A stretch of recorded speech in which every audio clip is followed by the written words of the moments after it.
దేవుడు, దైవత్వం మూలంగానే మనం ఒక రూపానికి అలవాటు పడిపోయాం. ఏంటి? హ్మ్. దేవుడు అనేవాడు ఇలా ఉంటాడు.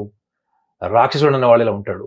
నిజంగా మేషరాశిలో పుట్టిన వాళ్ళకి ప్రేమ భావము, కరుణ, జాలి, క్షమాగుణం ఇవన్నీ దేనికి సంబంధించినవండి?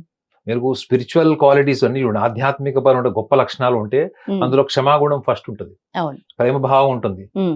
లేదా ఎవరినైనా మీరు ప్రేమ భావంతో చూసి బాధ్యతలు తీసుకోవాలి. హ్మ్. వాళ్ళ పట్ల మీరు ఆదరణ కలిగి ఉండాలి. ఇలాంటి గొప్ప గొప్ప లక్షణాలే మీకు అన్ని ఆధ్యాత్మిక జీవితంలో రాసి ఉంటాయి. హ్మ్. ఒక బస్సులో వీళ్ళకి మేషరాశి వాళ్ళకి పొజిషన్ ఇచ్చారనుకోండి, వాళ్ళు ఏ పొజిషన్ ఇష్టపడతారు చెప్పండి? డ్రైవింగ్. వాళ్ళు ఓకే. కూడా డ్రైవర్ పోస్ట్ లేరనుకోండి, దిగేస్తారు బస్సు. మీరు చాలా అండర్ ఎస్టిమేట్ చేస్తుంటారు మేషరాశి వాళ్ళని. ఓకే. మేషరాశి వాళ్ళు ఒక బస్సులో అంటే ఉంటే వాళ్ళు డ్రైవర్ కూర్చోకుండా పక్క వాళ్ళకి ఇచ్చేస్తారేమో, త్యాగం చేస్తారేమో సీట్ అనుకున్నా. కాదు మేడం, మీకు మేషరాశి వాళ్ళు అర్థం కావట్లేదు. ఇప్పుడు ఓకే.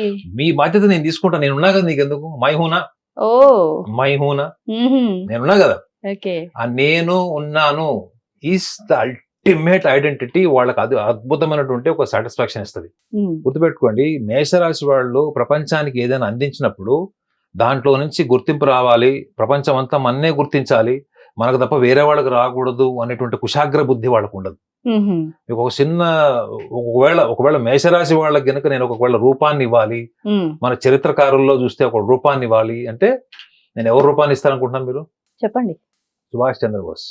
సుభాష్ చంద్రబోస్ చూడండి, దేశానికి వెన్నుముక్కలాగా నిలబడి స్వతంత్రాన్ని ఇప్పించాడు. హ్మ్. కానీ ఈ రోజుకి కూడా హ్మ్. ఆయన భౌతిక కాయం మనకు దొరకలేదు. పార్థివ అవును. శరీరం అంటే అవును. అతను చనిపోయినట్టు హ్మ్. గాని మనకి ఎవిడెన్స్ ఆధారాలు, దొరకలేదు. ఎవిడెన్స్ లేవు. హ్మ్. కానీ ఆయన ఆయన ఒక వెన్నుముక్కలాగా ఉండి భారతదేశం స్వతంత్రం ఇప్పించిన తర్వాత హ్మ్. తను ఏం కోరుకున్నాడు? దేశం యొక్క ప్రగతి కోరుకున్నాడు. హ్మ్. అంటే మీకు ఎగ్జాంపుల్ గా చెప్తున్నా, ఒక కామన్ సెన్స్ ఎగ్జాంపుల్ ఏంటంటే, హ్మ్. మనం దేవుడు, దైవము, దైవత్వము అనుకున్నప్పుడు మనం ఎవరినో ఊహించడానికి అలవాటు పడిపోయాం. నీలో నిజంగా హ్మ్. నీలో అంతర్గతంగా ఉన్నట్టు దైవ బలం ఏంటి? హ్మ్. నీలో ఉన్నటువంటి ఆ గొప్ప శక్తి ఏంటి? అసలు శక్తి సామర్థ్యాలు ఏంటి? మనం ఎనర్జీ అంటాం మేడం, శక్తి అంటాం. ఈ శక్తి దేనికి పనికొస్తది? మనం ఏదన్నా ఒకటి అనుకున్నప్పుడు జీవితంలో మన శరీరము, మనసు దానికి అనుగుణంగా పనిచేసి కార్యాచరణ, దాంట్లో మీకు స్థిరత్వం ఉండాలి, ప్రణాళిక ఉండాలి, తెలివితేటలు ఉండాలి. లేదా ఇటువంటి ప్రతికూల వాతావరణం వచ్చినా కూడా దాన్ని అనుకూలంగా మార్చుకునేటువంటి లౌక్యం కూడా ఉండాలి. ఇన్ని గొప్ప లక్షణాలు లేకుండా నేను ఒక మేషరాశి వాళ్ళని ఒక సుభాష్ చంద్రబోస్‌తో ఎట్లా కంపేర్ చేస్తాను? హ్మ్. అంటే నేను నా అనుభవంలో మేషరాశి వాళ్ళని ఎంత గొప్ప గొప్ప వాళ్ళని చూసుంటాను. కానీ నేను వాళ్ళందరికి చెప్పేది ఒకటే, you are not less than or equal to the god అని చెప్పినప్పుడు నవ్వుకుంటారు.